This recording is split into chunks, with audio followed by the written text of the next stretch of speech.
বিসমিল্লাহির রহমানির রহিম। আসসালামু আলাইকুম। আজকে একটি বাচ্চাদের শার্ট কাটিং করব, এটাই শেয়ার করছি। শার্টের জন্য প্রথমে 2 ইঞ্চি পরিমাণ কাপড় এভাবে দাগ দিয়ে নেবেন। প্লেটের জন্য 2 ইঞ্চি কাপড় দাগ দিয়ে এভাবে একটা বাঁশ দিয়ে দিতে হবে। তারপর উপরে 1/2 ইঞ্চি এক্সট্রা রেখেছি, ওইখান থেকে শার্টের মাপটা নিব আর কি। আর এই দাগটা হচ্ছে উপরের দাগের থেকে নিচের দাগটা, এখানে 6 ইঞ্চি আছে, এতটুকু ডাউন দিতে হবে, ফুট ডাউন। এটা ফুটের ডাউনের দাগটা দিয়ে নিলাম। এখন বগলের লম্বা দিয়েছি 6। 10 বছরের বাচ্চার শার্ট এটা। এখন বডির মাপ নিচ্ছি।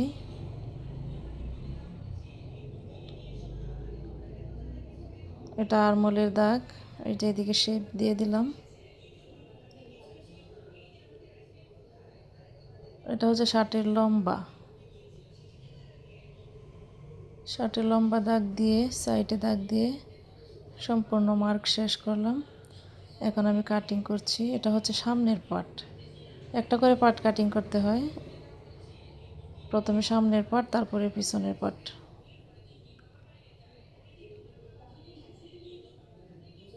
এটাতে তিরা হবে না, এই জন্য আলাদা আলাদা পার্ট কাটিং করছি। আর তিরা হলে একসাথেও কাটা যায় 2 পার্ট।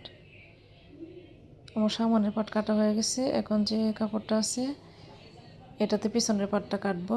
পিছনের পার্টটা কিন্তু একটু বড় লাগে, সাধারণত শার্টের ক্ষেত্রে বড় দিতেই হবে।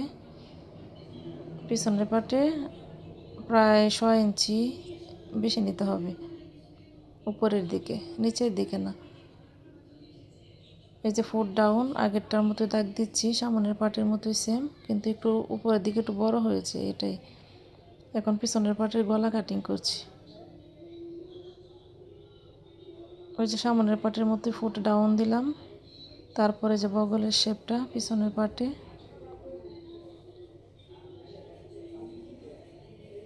এই কাপড়টা আসলে টুকরা ছিল, যার শার্ট উনি একটা কাপড় নিয়ে আসছিল, এটা ছোটো হয়ে গেছে। শুধু 2টা বডি হচ্ছে, ফ্রন্ট পার্ট আর ব্যাক পার্ট, আর হাতার কাপড়টা আমার এখান থেকে নিচ্ছে। এই যে নিচে কিন্তু আমি সমান রেখেছি, উপরে জাস্ট একটু বাড়ে শার্টের ক্ষেত্রে। এই যে নিচে সমান 2 পার্ট একসাথেই কেটে দিয়েছি। এখানে এরকম সেলাই হবে আর কি। এখন আমি পার্টগুলো সাইডে রাখলাম, এখন হাতা কাটবো। এই যে এই কাপড়টা উনি আমার এখান থেকে নিয়েছে। এখানে 2 পার্ট করা আছে আগে থেকে, আমি আর একটা বাঁশ দিলাম, 4 পার্ট হলো। এখন 2টা হাতা কাটিং করব। হাতা কাটিংয়ের জন্য প্রথমে লম্বার মাপ হাতার, তারপর মুহুরির দাগ, এটা এই পর্যন্ত হাতার লম্বা। তারপর এটা বগলের শেপের জন্য দাগ দিয়েছি। বগল শেপের জন্য ওইদিকে 3 ইঞ্চি ডাউন করে দিতে হয়, তাহলে এরকম রাউন্ড শেপ হয়। এক্সট্রা কাপড় 1 ইঞ্চি সেলাইয়ের জন্য। 1 ইঞ্চি নিতে হয় না শার্টের ক্ষেত্রে, আমি একটু বেশি নিয়েছি, 1/2 ইঞ্চি নিলেই হয়। হাতা কাটিং হয়ে যাচ্ছে প্রায়।